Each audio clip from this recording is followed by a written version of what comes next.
దేవుని నామానికి మేము కలుగును గాక. చేరవచ్చిన మీ అందరికీ ముందుగా మన ప్రభువును మన రక్షకుడైన యేసుక్రీస్తు ప్రభుల వారి పరిశుద్ధమైన నామములో నా యొక్క హృదయపూర్వక వందనాలు తెలియజేస్తున్నాను. ఈరోజు మరి ఏ విధంగా దేవుడు మనల్ని చూస్తున్నాడు అనే విషయాలను ఈరోజు మనము నేర్చుకుందాం ప్రియులరా. ఎందుకంటే ఒక మనిషి మరొక మనిషిని చూసే విధానం వేరు, ఒక మనిషిని దేవుడు చూసే విధానము వేరు. దేవుడు మనిషి యొక్క పైరూపాన్ని చూసేవాడు కాదు, కానీ దేవుడు మనిషి కలిగి ఉన్నటువంటి పరిస్థితులను చూసేవాడు కాదు, కానీ మనిషి యొక్క అంతరంగాన్ని పరిశోధించేవాడు దేవుడు. దేవుడు మనిషి యొక్క అంతరంగ స్వభావాన్ని పరిశీలన చేసి ఆ వ్యక్తి ఎలాంటి వాడో దేవుడు నిర్ణయిస్తాడు. ఇది ఈరోజు మనము తెలుసుకోవాలి. ఎందుకంటే ఈరోజు మనం అందరం కూడా మనుషులు చూడడానికి భక్తి చేస్తున్నాం. మన భక్తి జీవితం ఈరోజు ఎలా ఉందంటే కేవలము మనుషులు చూడడానికి, మనుషులు పొగడ్డానికి, మనుషులు మన గురించి మాట్లాడుకోవడానికి, మనుషులు మన గురించి గొప్ప గొప్పగా చెప్పుకోవడానికి మాత్రమే మన జీవితం అనేది, మన భక్తి జీవితం అనేది కనిపిస్తుంది. అయితే వాస్తవాన్ని మనం పరిశీలన చేసినప్పుడు దేవుడు మనల్ని పరిశీలన చేస్తే నిజంగా దేవుడు మన గురించి ఎలాంటి సాక్ష్యము ఇవ్వగలడు, దేవుడు మన గురించి ఏం చెప్పగలడు, నిజంగా దేవుని దృష్టిలో మనము బ్రతికిన వారమా లేకపోతే చచ్చిన వారముగా ఉన్నామా, మృతులుగా ఉన్నామా లేకపోతే దేవుని దృష్టిలో సజీవులుగా ఉన్నామా అనేది మనలను మనము పరిశీలన చేసుకోవాలి. ఈ లోకంలో ఈ అందమైనటువంటి ఈ సృష్టిని చూసిన తర్వాత జ్ఞానులు ఈ సృష్టిలో ఉన్నటువంటి వస్తువులను, జంతువులను, చెట్లను, మొక్కలను వీటన్నింటినీ ఆధారం చేసుకొని సజీవులుగా, నిర్జీవ వస్తువులుగా విభజించారు. ఈ ప్రకృతిని సజీవులుగాను నిర్జీవ వస్తువులుగాను విభజించారు. నిర్జీవులు అంటే కదలని స్థితిలో ఉన్నవి, నిర్జీవ వస్తువులు అంటే కదలని స్థితి. అంటే ఒక మట్టి, ఒక నీరు, ఒక బల్ల, ఒక కుర్చీ, ఒక పుస్తకము, ఇవన్నీ కూడా ఏంటంటే నిర్జీవ వస్తువులు. ఇవి ఉన్న చోటనే ఉంటాయి, ఇవి ఎక్కడికి వెళ్ళవు, కదలవు, కదలని స్థితి. మరికొన్ని ఏంటంటే సజీవులు. సజీవులు ఏం చేస్తాయంటే సజీవులు శ్వాసిస్తాయి, సజీవులు పెరుగుతాయి, సజీవులు నడుస్తాయి, సజీవులు చలిస్తాయి, సజీవులు ప్రకృతిలో జరుగుతున్నటువంటి మార్పులకు స్పందిస్తాయి. ఈ విధంగా వర్గీకరించారు. సజీవులంటే మనుషులు, జంతువులు, వృక్షాలు, మొక్కలు, పక్షులు, ఇవన్నీ కూడా ఏంటంటే సజీవులు. అంటే కదిలేవి, శ్వాసించేవి, ఎదిగేవి, నడిచేవి. ఈ విధంగా ఈ ప్రకృతిని చూసిన తర్వాత జ్ఞానులు వర్గీకరించారు. అయితే ఈరోజు మనం తెలుసుకోవాల్సింది ఏంటంటే దేవుని దృష్టిలో సజీవులు అంటే నడిచేవి, శ్వాసించేవి, ఎదిగేవి అవి కాదు. మనుషులు, పక్షులు ఇవి కాదు దేవుని దృష్టిలో సజీవులు అంటే. దేవుని దృష్టిలో సజీవులు, దేవుని దృష్టిలో మృతులు ఎవరో మనం తెలుసుకోవాలి. మనం తెలుసుకుంటే దేవుడు మన ద్వారా ఏం ఆశిస్తున్నాడో మనకు అర్థమవుతుంది. మనము ఈ లోకంలో జీవించినప్పుడు ఎలా జీవించాలో మనకు అర్థమవుతుంది. ఒక మాట మనం చూసుకుందాం. ప్రకటన గ్రంథం 3వ అధ్యాయం. దేవుడు కొన్ని విషయాలు చాలా సీరియస్గా మాట్లాడటము మనం చూస్తూ ఉంటాం. దేవుడు ఎంత సీరియస్గా మాట్లాడుతున్నాడో, ఎంత తీవ్రంగా దేవుడు మాట్లాడుతున్నాడో ఆయన వాక్యాన్ని కూడా మనం అంతే తీవ్రంగా తీసుకోవాలి, అంతే సీరియస్గా తీసుకోవాలి దేవుని యొక్క మాటని. ఈ సందేశము మీకు మాత్రమే కాదు, వింటున్న వాళ్ళకు మాత్రమే కాదు, ఈ సందేశం చెప్తున్న నాకు కూడా బోధించే ప్రతి వారికి కూడా వాక్యము వర్తిస్తుంది. వినేవారికి వర్తిస్తుంది, చెప్పేవారికి వర్తిస్తుంది. అందుకే బోధకులకు మరి కఠినమైన తీర్పు ఉందని దేవుడు చెప్పాడు. వినేవారికి తక్కువ శిక్ష, చెప్పేవారికి ఎక్కువ శిక్ష. ఎప్పుడు? పాటించకపోతే, తేడా జరిగితే జీవితంలో. 40 ఏళ్ళు నడిపించాడు మోషే ఇశ్రాయేలీయుల్ని. ఎన్ని సంవత్సరాలు చెప్పండి? 40 ఇయర్స్. వాళ్ళ కొరకు 80వ ఏట నుండి 120వ ఏట వరకు, చనిపోయేంత వరకు ఇశ్రాయేలు కొరకు తన జీవితాన్ని త్యాగం చేశాడు మోషే.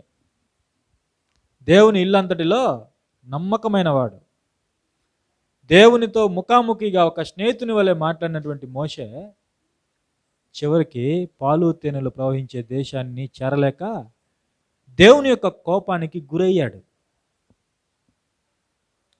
మన జీవితాలు ఇలా కాకూడదని దేవుడు మనతో మాట్లాడుతున్నాడు. అర్థం చేసుకోవడానికి మనం ప్రయత్నం చేయాలి. దేవుడు మనం అనుకున్నంత ఈజీగా లేడు. మన మాట వినడానికి, మనం చెప్పింది చేయడానికి, మన చెప్పు చేతుల్లో ఉంచుకోవడానికి. దేవుడి గురించి తెలియక ఈరోజు మనుషులు దేవుణ్ణి పరిపాలించే స్థాయికి వెళ్ళిపోతున్నారు. ఆయన పరిపాలకుడు, ఆయన సృష్టికర్త, ఆయన అమరత్వం కలిగిన వాడు. ఆయన వంటివాడు ఎవరునూ లేరు. కాబట్టి ఆ దేవుణ్ణి, ఆ దేవుని యొక్క మాటల్ని మనం తక్కువ అంచనా వేయకూడదు. తక్కువ అంచనా వేసి చులకనగా మనం తీసుకుంటే మన జీవితం సర్వనాశనం అయిపోతుంది. మన జీవితం పతనమైపోతుంది. మన జీవితం ఎందుకు పనికి రాకుండా పోతుంది. మన జీవితం ఎవరికి ఉపయోగపడకుండానే అంతమైపోతుంది. కాబట్టి దేవుడు ఏం చెప్తున్నాడు? ప్రకటన గ్రంథం 3వ అధ్యాయము మొదటి నుంచి చదవండి. ప్రకటన గ్రంథం 3వ అధ్యాయము మొదటి నుండి. సార్దీసులో ఉన్న సంఘపు దూతకు ఇలాగూ వ్రాయుము, 7 నక్షత్రములను దేవుని 7 ఆత్మలను గెలవాడు చెప్పు సంగతులేవనగా, నీ క్రియలను నేనెరుగుదును. ఏవనగా, జీవించుచున్నావన్న పేరు మాత్రమున్నది కానీ నీవు మృతుడవే. ఎలా ఉంది చూడండి ఈ మాట. ఎంత సీరియస్గా చెప్తున్నాడు చూడండి దేవుడు. ఆ భాషను బట్టి దేవుడు ఏదో నార్మల్గా మాట్లాడుతున్నాడని మనం అనుకుంటున్నాం. మృతుడవే అనే పదం బాగుందని, అవునా కదా? క్రియలు అనే పదం బాగుందని.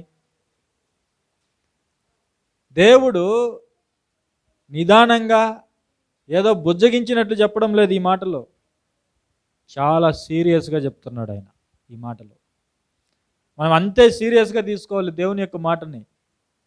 తేడా జరిగిందంటే ఆయన యొక్క శిక్షకు మనం గురవుతాం. ఎంతటి వారమైనా సరే. అహరోను అరణ్యంలోనే చనిపోయాడు. మోషే కొండ మీద చనిపోయాడు. పాలు తేనెలు ప్రవహించే దేశాన్ని వాళ్ళు చూడలేదు. ఏ దేశాన్ని అయితే నడిపించడానికి మోషేని ఎంపిక చేసుకున్నాడో ఆ దేశాన్ని చూడకుండానే, అనుభవించకుండానే, జస్ట్ చూడడానికి పర్మిషన్ ఇచ్చాడు అంతే. దేవుడు చూడడానికి పర్మిషన్ ఇచ్చాడు. ఆ భూమిలో అడుగుపెట్టి ఆ సారవంతమైనటువంటి ఆ ఫలాలు, ఆ పంటని తినే అవకాశాన్ని దేవుడు మోషేకి ఇవ్వలేదు. మోషే చివరి దినాల్లో గోజాడాడు దేవుని కాళ్ళ దగ్గర, దయచేసి ఆ దేశంలో ప్రవేశించడానికి నాకు అవకాశం ఇవ్వు అని. దేవుడు ఏమన్నాడు తెలుసా? ఆపేయి అన్నాడు. నీ ప్రార్థన ఆపేయి అన్నాడు. అర్థమవుతుందా దేవుడు ఎలా ఉన్నాడో పాపం విషయంలో? మనం అర్థం చేసుకుంటే మన జీవితాలు ఎంతో బాగుంటాయి, ఎంతో ధన్యకరంగా ఉంటాయి. ఇక్కడ దేవుడు ఏం చెప్తున్నాడో చూడండి. నీ క్రియలను నేను ఎరుగుదును. మనిషి క్రియలు మరొక మనిషికి తెలియకపోవచ్చు. నేను రహస్యంగా ఏం చేస్తున్నానో మీకు తెలియదు. మీరు రహస్యంగా ఏం చేస్తున్నారో నాకు తెలియదు. మీరు ఏం చేస్తున్నారో మీ పొరుగు వారికి తెలియదు. మీరు ఏం చేస్తున్నారో మీ తల్లిదండ్రులకు తెలియకపోవచ్చు. పిల్లలు అనుకుంటున్నారు, కాలేజీకి వెళ్ళమని ఫీజులు కట్టి పంపిస్తే వాళ్ళు అనుకుంటున్నారు, మా తల్లిదండ్రులు చూడడం లేదు కదా, మేము ఎక్కడ తిరిగితే ఎవరు ఏమీ చేయలేరు,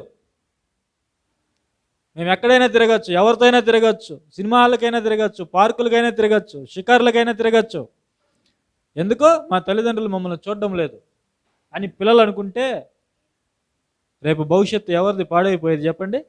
ఎవరిది?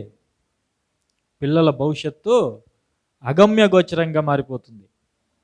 పిల్లల భవిష్యత్తు నాశనం అయిపోతుంది. తల్లిదండ్రులు కొంతకాలం ఉంటారు, వాళ్ళు చనిపోతారు. కానీ తర్వాత బ్రతకవలసింది ఎవరు? ఒక గొప్ప జీవితాన్ని నీకు అందించాలని తల్లిదండ్రులు అహర్నిశలు కష్టపడి సంపాదించి కూలీనాలి చేసి రూపాయి రూపాయి పోగు చేసి చదువుకోవడానికి, మంచిగా నా పిల్లలు చదువుకోవాలి, మంచి బట్టలు వేసుకోవాలి, మంచి ఉన్నతంగా వాళ్ళు రాణించాలి జీవితంలో, ఒక గౌరవప్రదంగా బ్రతకాలి, ఒక మంచి జీవితాన్ని మేము ఉన్నంత వరకు మాకున్నంతలో మా పిల్లలకు మేము మంచి జీవితాన్ని ఇవ్వాలి అని వాళ్ళు పిల్లలను ప్రేమించి కష్టపడి వారి కోసం సమస్తం చేస్తుంటే, పిల్లలు వారి యొక్క కష్టాన్ని, వారి యొక్క శ్రమను పట్టించుకోకుండా వారికి నచ్చినట్లుగా సినిమాలు షికారులను తిరుగుతూ, ఫ్రెండ్స్తో తిరుగుతూ, కాలయాపన చేస్తూ, చదువుకోకుండా ఈ విధంగా బ్రతికితే రేపు ఎవరు నష్టపోయేది చెప్పండి? పిల్లలు. చదువుకోమని కాలేజీకి పంపిస్తే వాళ్ళు చదువుకోరు. ఎవరో అమ్మాయిని చూస్తాడు, వెంటబడతాడు, ప్రేమిస్తున్నాను అంటాడు. అవునా కదా? ప్రేమించకపోతే ఏం చేస్తారు? ప్రేమించకపోతే వదిలేస్తున్నారా? వదలటం లేదు, చంపేస్తున్నారు. ప్రేమించకపోతే, అమ్మాయి ప్రేమించకపోతే చంపేస్తున్నారు. అబ్బాయి ప్రేమించకపోతే ఏం చేస్తున్నారు? ఆత్మహత్యలు చేసుకుంటున్నారు. చూడండి,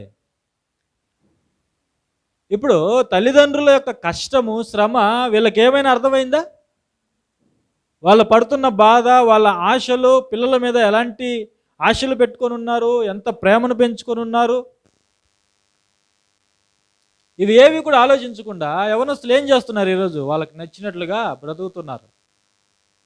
వాళ్ళ ప్రాణాలు వాళ్ళే తీసుకుంటున్నారు, వాళ్ళ భవిష్యత్తుని వాళ్ళే పాడు చేసుకుంటున్నారు. ఇలా ఒక మనిషి యొక్క క్రియలు మరొక మనిషి చూడలేకపోవచ్చు. కానీ ఇక్కడ దేవుడు ఏం చెప్తున్నాడు? నీ క్రియలు నేనెరుగుదును అంటున్నాడు. నీ క్రియలు నేనెరుగుదును. మీరు చేసే ప్రతి క్రియ కూడా నాకు తెలుసు.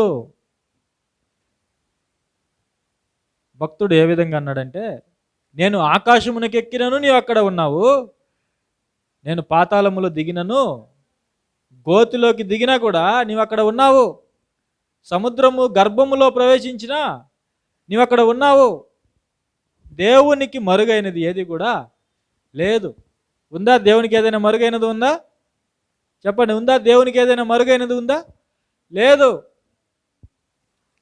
యోనా చాప కడుపులో నుంచి ప్రార్థన చేస్తే దేవుడు విన్నాడు. చాప కడుపులో ఉన్న యోనాని ఎవరు చూశారు? దేవుడు చూశాడు. సమాధుల్లో ఉన్నవారిని ఎవరు చూశారు? దేవుడు చూశాడు.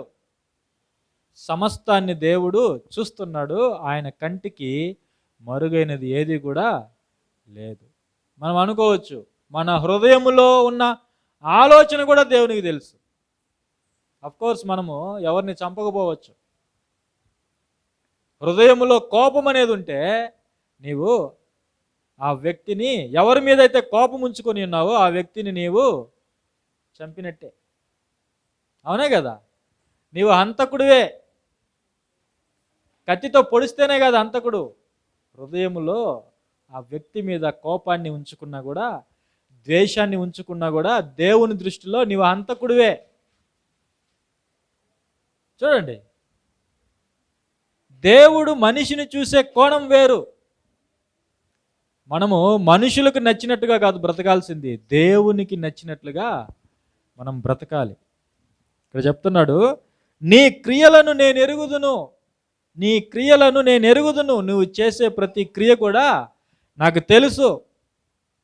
వాటన్నింటిని బట్టి తేలిన ఫలితాంశం ఏంటో తెలుసా? నీవు జీవించుచున్నావన్న పేరు మాత్రం ఉన్నది, కానీ నీవు మృతుడవే.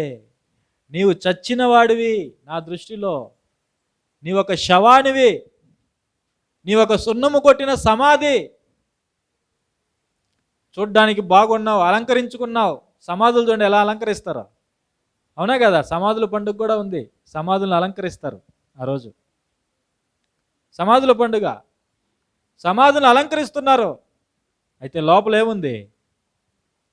శవం ఉంది. అక్కడ కుళ్ళిపోయిన ఎముకలు ఉన్నాయి, వాసన, దుర్గంధం. ఎవరికి పనికిరాదు.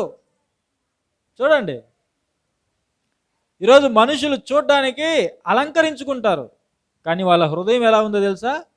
వాళ్ళ హృదయం చాలా సువాసన, దుర్గంధమా? భయంకరమైనటువంటి దుర్గంధం, చెడు వాసన. మనం చూడ్డానికి అలంకరించుకుంటున్నాం, కానీ దేవుడు చెప్తున్నాడు, నీవు మృతుడవే, నీవు సున్నము కొట్టిన సమాధి, నీవు నా దృష్టిలో చనిపోయిన వాడివి, చనిపోయిన దానవు. దేవుడు చెప్తున్నాడు, చూడండి ఎంత సీరియస్గా దేవుడు చెప్తున్నాడు, కోపంతో చెప్తున్నాడు.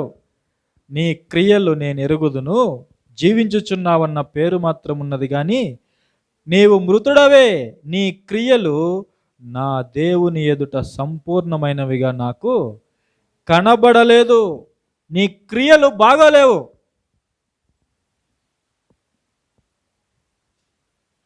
మనం చూడటానికి బాగున్నాం, కానీ మన క్రియలు బాగోలేవు. మన హృదయము బాగోలేదు. హృదయము దేనిదైతే నిండి ఉంటుందో మన క్రియలు కూడా వాటినే చూపిస్తాయి, మన హృదయాన్నే చూపిస్తాయి. ఈరోజు చూడండి, పులిని చూసి నక్క వాత పెట్టుకున్నట్లుగా నక్క ఏం చేసింది? పులిని చూసి నక్క వాతలు పెట్టుకుందట, ఆ తర్వాత బాత్తో చచ్చిపోయిందట. చూడండి, పులి అందంగా ఉంది, గంభీరంగా ఉంది, చారలు ఉన్నాయి, పులి నడుస్తుంటే అన్నీ భయపడుతున్నాయి. ఇప్పుడు మిగతా జంతువులు నన్ను చూసి భయపడాలి అంటే నేనేం చేయాలి? పులిలాగా వాతలు పెట్టుకోవాలని చెప్పి, ఆ చారలు పెట్టుకోవాలని చెప్పి ఒంటి నిండా ఏం చేసింది? వాతలు పెట్టుకున్నది. ఆ బాధకు తట్టుకోలేక ఏమైంది? చచ్చింది. ఈరోజు ఒకసారి క్రైస్తవ్యాన్ని మీరు చూడండి, లోకములో ఏ విధంగా కనిపిస్తుందో వాతావరణము, అలాగే ఈరోజు చర్చిలు కనిపిస్తున్నాయి, అలాగే పాటలు కనిపిస్తున్నాయి, అలాగే డ్యాన్సులు కనిపిస్తున్నాయి, అలాగే వస్త్రధారణ కనిపిస్తుంది. సేమ్. పైగా వీళ్ళు ఏమంటారో తెలుసా? మేము పరలోకానికి, మిగతా వాళ్ళందరూ నరకానికి. అవునా కదా? ఆలోచన చేయండి ఒకసారి. ఈరోజు క్రైస్తవం యొక్క తీరు ఎలా ఉంది? వారి యొక్క పోకడలు ఎలా ఉన్నాయి? దేవునికి నచ్చినట్టుగా ఉందా? రిచ్గా కనపడాలనుకుంటున్నారు. వాళ్ళ వస్త్రాల్లో చూడండి ఎంత రిచ్నెస్ కనిపిస్తుందో, వాళ్ళ ఎంగేజ్మెంట్లో చూడండి ఎంత రిచ్నెస్, వాళ్ళ పెళ్ళిళ్ళలో చూడండి ఎంత రిచ్నెస్ కనిపిస్తుందో క్రైస్తవుల్లో. అవునా కదా? ఇదే పులిని చూసి నక్క వాత పెట్టుకోవడం అంటే. జాగ్రత్త సుమా, దేవుని దగ్గర అందరూ రేపు లెక్క చెప్పాలి. అవునా కదా? దేవుని దగ్గర అందరూ లెక్క చెప్పాల్సిందే, అందరూ దేవుని ఎదుట నిల్చోవాల్సిందే. మనం అనుకుంటున్నాం మనం అందరం పరలోకానికి వెళ్ళిపోతాము, నిత్య జీవానికి వెళ్ళిపోతాము, మిగతా వాళ్ళందరూ నరకానికి వెళ్ళిపోతారు. అవునా కదా? అలా ఎప్పుడు కూడా మనము అనుకోకూడదు. మనలో చాలామంది తీర్పులో నిలబడతారు. ఈరోజు ఎవరైతే యూట్యూబుల్లో గొప్పగా కనిపిస్తున్నారో వాళ్ళల్లో చాలామంది తీర్పులో నిలబడతారు. నరకం గురించి నేను చెప్పడంలా, తీర్పులో నిలబడతారు, దేవుని యొక్క శిక్షకు ఖచ్చితంగా గురవుతారు. కాబట్టి మనం ఏం చేయాలి? చూడండి, ఇక్కడ దేవుడు చెప్తున్నాడు, నీ క్రియలు నా ఎదుట సంపూర్ణమైనవిగా, నా దేవుని ఎదుట సంపూర్ణమైనవిగా కనపడడం లేదు. మన క్రియలు దేవుని ఎదుట సంపూర్ణమైనవిగా కనపడాలి, దేవుని ఎదుట, మనుషుల ఎదుట కాదు. కాబట్టి నువ్వేం చేయాలి? జాగరూకుడవై నువ్వు జాగ్రత్త పడాలి. దేవుడు ముందుగా చెప్తున్నాడు మనకి. కాబట్టి నువ్వేం చేయాలి? నీ క్రియలు బాగాలేవు, నీ ప్రవర్తన బాగలేదు, నీవు చేసేవేవి కూడా బాగోలేవు. నీవు నా దృష్టిలో చచ్చిన వాడివి, చచ్చిన శవానివి, నువ్వు సున్నం కొట్టిన సమాధివి. కాబట్టి ఇప్పుడు నువ్వేం చేయాలి? నువ్వు జాగ్రత్త పడాలి. దేవుడు చెప్తున్నాడు, నువ్వు జాగ్రత్త పడి ఏం చేయాలి? మొదట నువ్వు జాగ్రత్త పడాలి. మనం జాగ్రత్త పడాలి.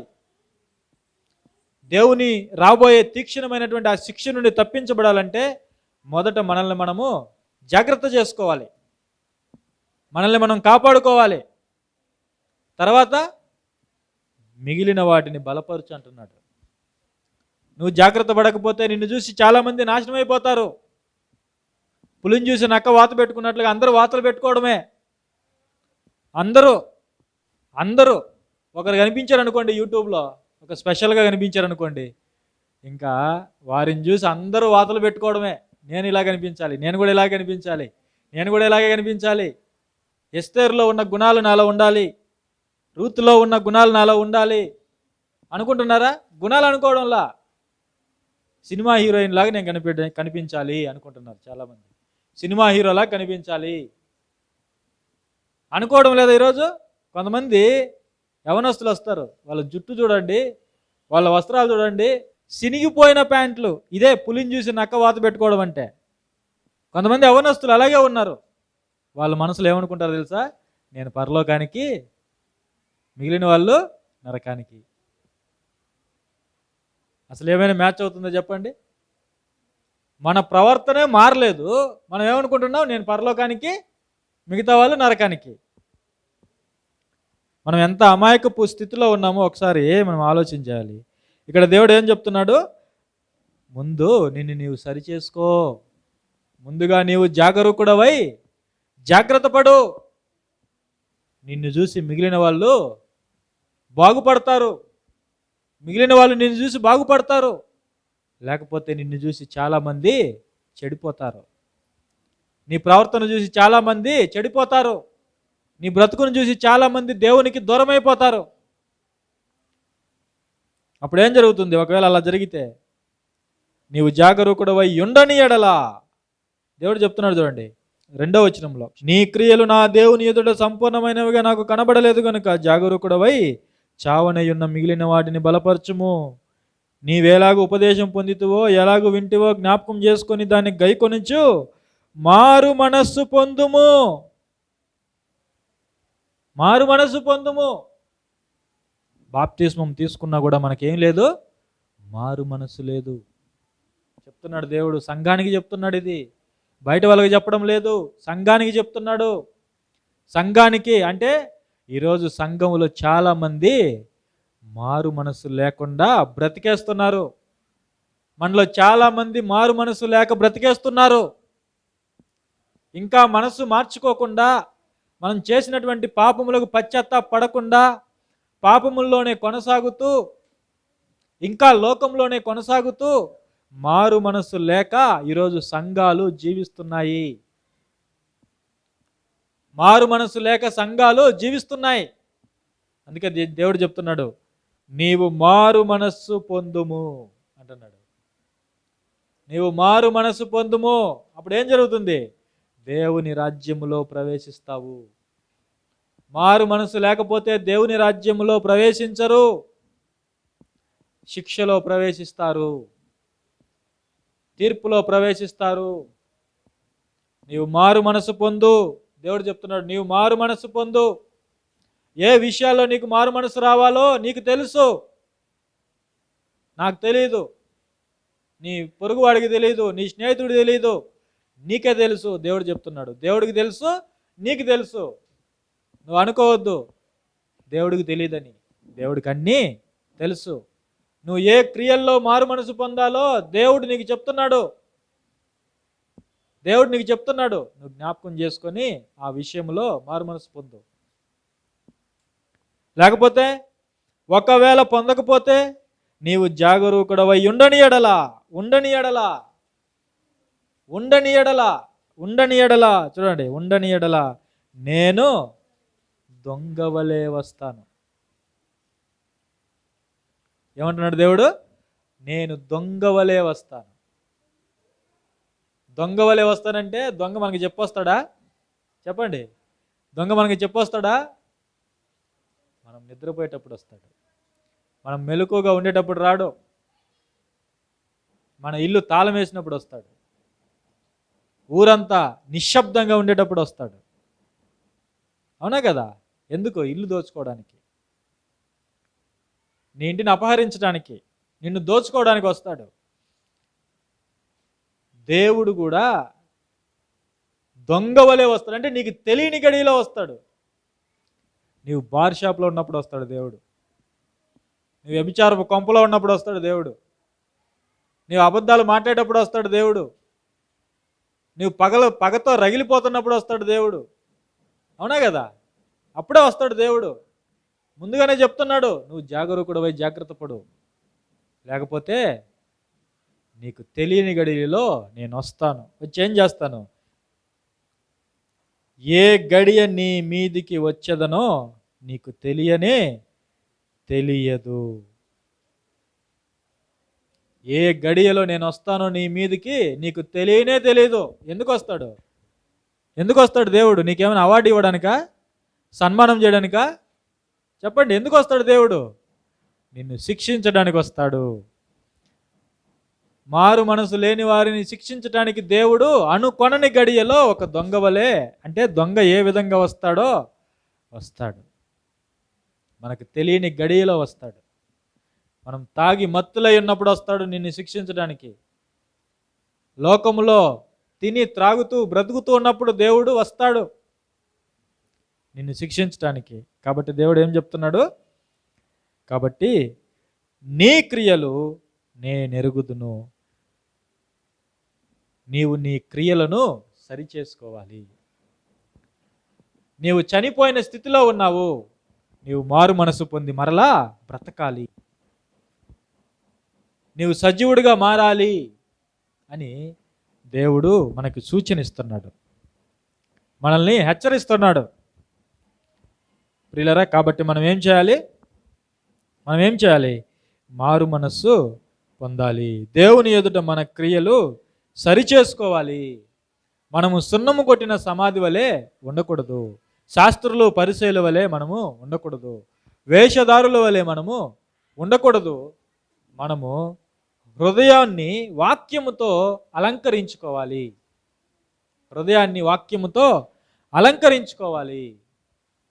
వాక్యపు క్రియలు మనలో కనిపించాలి. లేకపోతే గుర్తుపెట్టుకోండి, దేవుని దృష్టిలో మనం అందరం కూడా చనిపోయిన వాళ్ళమే. నేను, మీరు అందరూ ఎవరైతే దేవుని క్రియలు కనబడకుండా దేవుని క్రియలను చంపేసి లోక సంబంధమైనటువంటి క్రియలతో జీవిస్తుంటారో, ఎవరైతే క్రీస్తు ప్రభు మనకు చూపించినటువంటి మాదిరిని వారి జీవితంలో చూపించలేకపోతుంటారో వారందరూ కూడా దేవుని దృష్టిలో చనిపోయిన వారే. దేవుని దృష్టిలో వారందరూ కూడా మృతులే. దేవుడు తన సొంత కుమారుణ్ణి ఈ లోకానికి పంపించి ఆయన జీవితాన్ని మనకు మాదిరిగా మన ఎదుట మన కళ్ళ ముందు ఉంచాడు. ప్రభు ఏం చేశాడు, ప్రభు ఎలా బ్రతికాడు, ప్రభు సమాజం పట్ల ఎలా ఉన్నాడు, ప్రభు తన శత్రువుల పట్ల ఎలా ఉన్నాడు, తనను చంపిన వారి పట్ల ఎలా వ్యవహరించాడు, తనను సిలువ వేసిన వారి పట్ల ఎలా వ్యవహరించాడు అనేవి మనం చూసాం వాక్యంలో, మనం చదువుతున్నాం వాక్యంలో. దాన్ని మనము ఏ రోజైనా గ్రహించి మనం పాటించామా? ఆ విధంగా ఆయన జీవితం ఎలా ఉన్నదో, ఎంత పీక్ స్టేజ్కి వెళ్ళిపోయిందో తెలుసు. ఆయన జీవితం, ఆయన తన శత్రువులను ఏం చేశాడు? సిలువలో ఉండగా తన శత్రువులను ఏం చేశాడు? ఆయన క్షమించాడు. ఏం చేశాడు? తన శత్రువుల్ని క్షమించాడు. శిక్షించలేడా? ఆయన శిక్షించలేడా? అనుకుంటే శిక్షించలేడా? ఆయన్ని ఎవరో కాపాడాలా? చెప్పండి. ఆయన్ని పేతురు కాపాడాలా? తన వరలో నుండి కత్తి తీసి పక్కనున్న సైనికుని యొక్క చెవి తెగ నరికాడు. ప్రభువుని కాపాడాలనుకుంటున్నాడు. ఎవరు? పిచ్చి పేతురు. ఏమనుకుంటున్నాడు పేతురు? ప్రభువుని కాపాడాలనుకుంటున్నాడు. నేను రక్షిస్తానని వారి మీదకి కత్తి దూశాడు. అప్పుడు ప్రభు ఏమన్నాడు? నాకు సైన్యం లేదా? నేను అడిగితే నా తండ్రి నా కొరకు సైన్యాన్ని పంపడా? నేను వచ్చింది చంపడానికా? శిక్ష విధించడానికా? లోకాన్ని శిక్షించడానికా నేను వచ్చింది? శత్రువులను హతం చేయడానికా నేను వచ్చింది? కాదు. శత్రువులకు క్షమాభిక్ష పెట్టడానికి నేను వచ్చాను. ఈ లోకానికి క్షమా గుణాన్ని నేర్పించడానికి నేను వచ్చాను. అందుకే ఈరోజు లోకములో యేసు అంటే ఎందుకు తెలుసా? ఆ నామం అంత గొప్పది. ఆయన ఈ లోకానికి నేర్పించింది, తనను వెంబడిస్తున్న వారికి నేర్పించింది ఏంటో తెలుసా? క్షమాగుణం. గుర్తుపెట్టుకోండి, మిగతా వాళ్ళకి యేసుకు ఉన్న తేడా ఏంటో తెలుసా? మిగతా వాళ్ళు బోధించి వెళ్ళిపోయారు. మిగతా వాళ్ళు బోధించి వెళ్ళిపోయారు, మంచి మాటలు చెప్పి వెళ్ళిపోయారు, సూక్తులు చెప్పి వెళ్ళిపోయారు. కానీ ప్రభు సూక్తులు చెప్పడం మాత్రమే కాదు, బోధలు చేయడం మాత్రమే కాదు, ఆయన వాక్యాలు చెప్పడం మాత్రమే కాదు, ఆయన లోకానికి చేసి చూపించాడు. ఆయన ఏం చేశాడు? లోకానికి చూపించి మాదిరి కనుపరిచి తనను వెంబడించే వారికి ఒక మార్గాన్ని వేసి వెళ్ళిపోయాడు. ఎవరైతే క్షమాగుణం కలిగి జీవిస్తారో వాళ్ళు భక్తిలో పీక్ స్టేజ్లో ఉన్నారు. ఏ స్టేజ్లో ఉన్నారు? పీక్ స్టేజ్లో ఉన్నారు. దానికి మించినటువంటి భక్తి మరొకటి లేదు. మన శత్రువులను కూడా మనం ఏం చేయాలి? ధారాళంగా నిండు హృదయముతో, పూర్ణ హృదయముతో మనం వారిని క్షమించాలి. క్షమాగుణం కలిగి ఉండాలి. ప్రభు అనుకుంటే ఏమైనా చేయొచ్చు, అనుకుంటే ఏదైనా చేయొచ్చు ఆయన. కానీ ఆయన చంపడానికో శిక్షించడానికో కాదు ఈ లోకానికి వచ్చింది, మనుషులకు క్షమాగుణాన్ని నేర్పించడానికి ఈ లోకానికి వచ్చాడు. ఈ లోకం ఇంకా బాగుందంటే కారణం ఏంటో తెలుసా? క్రైస్తవులు కన్నెర చేయకుండా క్షమాగుణాన్ని కలిగి ఉన్నారు. చర్చిల మీద దాడి జరుగుతున్నా, క్రైస్తవుల మీద దాడులు జరుగుతున్నా ఎందుకు క్రైస్తవులు క్షమిస్తున్నారు చెప్పండి? ఎందుకు క్షమిస్తున్నారు? ప్రభు మనకు చూపించినటువంటి మార్గం అది, ప్రభు మనకు నేర్పించినటువంటి పాఠం అది. అందుకే కత్తికి కత్తి పట్టడం లేదు, కర్రకి కర్ర పట్టడం లేదు. క్రైస్తవులు ఆయుధానికి ఆయుధం పట్టడం లేదు. అనుకుంటే పట్టలేరా చెప్పండి? క్రైస్తవులు చర్చిల మీద దాడి చేసినప్పుడు క్రైస్తవులు దాడి చేయలేరా? చేయొచ్చు. కానీ ఎందుకు చేయరు? ఎందుకు చేయరు చెప్పండి? ఎందుకు ప్రార్థన చేస్తున్నారు? ఎందుకు క్షమించి వదిలేస్తున్నారు? అది ప్రభు నేర్పించినటువంటి బాట, ప్రభు చూపించినటువంటి మార్గం, ప్రభు కలిగి ఉన్నటువంటి మార్గం అది. ఆయన ఆ రోజు సిలువలో ఉండగా శత్రువులను ఏమని క్షమించాడో, ఏ విధంగా క్షమించాడో ఆ విధంగా ఈరోజు క్రైస్తవులు చాలామంది అనేకులను క్షమిస్తున్నారు. కాబట్టి మనము ఎలాంటి గుణం కలిగి ఉండాలి ఈ లోకంలో ఉన్నప్పుడు? క్రీస్తు వలె మనము క్షమాగుణాన్ని కలిగి ఉండాలి. క్షమాగుణాన్ని కలిగి ఉండాలి. ఈ సంవత్సరం గుర్తుపెట్టుకోండి, 25లో మనం క్షమాగుణం కలిగి ఉండాలి. ఏం కలిగి ఉండాలి? క్షమాగుణం. అందరినీ క్షమించండి. ఇక్కడ నిలబడి చెప్తున్నా, అందరినీ క్షమించండి. అందరినీ, మినహాయింపు లేదు. శత్రువులు లేదు, మిత్రులు లేదు, బంధువులు లేదు, విరోధులు లేదు. అందరినీ క్షమించండి. మనకేమైనా నష్టం జరుగుతుందో చెప్పండి? క్షమిస్తే మనకేమైనా నష్టం జరుగుతుందా? లేకపోతే వాళ్ళకేదైనా లాభమా? చెప్పండి.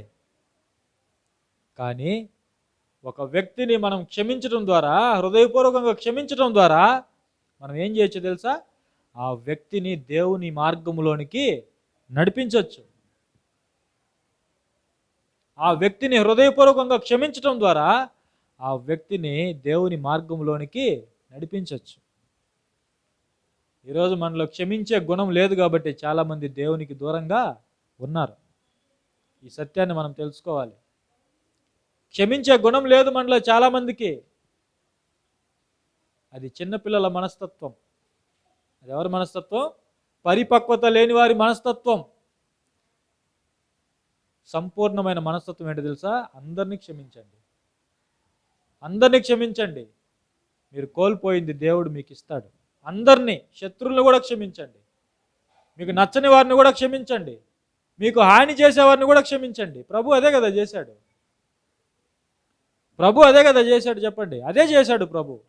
ఆ బాటలోనే మనల్ని నడవమన్నాడు. కాబట్టి మనం ఏం చేయాలి? మన హృదయంలో ఎవరి మీద కూడా పగ, ద్వేషము, కోపము ఉంచుకోకూడదు. అందరినీ మనము క్షమించాలి. అదే దేవుడు చెప్తున్నాడు, మారు మనస్సు పొందు. లోకంలో ఈ విధంగా ఉంటారు. శత్రువుని శిక్షించాలి, దుష్టుల్ని శిక్షించాలి, అవునా కదా? వారు నాశనం అయిపోవాలి, ఈ విధంగా కోరుకుంటారు లోకంలో. మనం కూడా అలాగే కోరుకుంటే వారికి మనకి ఏమైనా తేడా ఉందా? చెప్పండి, వారికి మనకి ఏమైనా తేడా ఉందా? వారి గురువులకి ప్రభువుకి ఏమైనా తేడా ఉందా? మనమే చేస్తున్నాం. వారికి ప్రభువుకి తేడా లేకుండా, ప్రభు గొప్పతనాన్ని లోకానికి చూపించకుండా మనమే చేస్తున్నాం. మనం ఎప్పుడైతే ఎదుట వ్యక్తిని క్షమిస్తామో అప్పుడు ఈ లోకానికి ప్రభువుని మనము చూపించాము. అప్పుడు ఈ లోకానికి మనము ప్రభువుని చూపించాము. లేకపోతే ఇంకా మనం ప్రభువుని లోకానికి చూపించలేదు. ఇంకా మనము సంపూర్ణంగా దేవుని కొరకు బ్రతకడం లేదు. ఇంకా మనం వేషధారంలోనే ఉన్నాము. ఇంకా మనం సున్నం కొట్టిన సమాధిగానే ఉన్నాము. కాబట్టి ఆ విధమైనటువంటి జీవితాన్ని మనము జీవించకూడదు. దేవుడు మనల్ని హెచ్చరిస్తున్నాడు, నీ క్రియలు నాకు తెలుసు, నీవు జీవించుచున్నావన్న పేరు మాత్రం ఉన్నది కానీ నీవు మృతుడవే. కాబట్టి నువ్వేం చేయాలి? జాగ్రత్త పడు, మారు మనసు పొందు.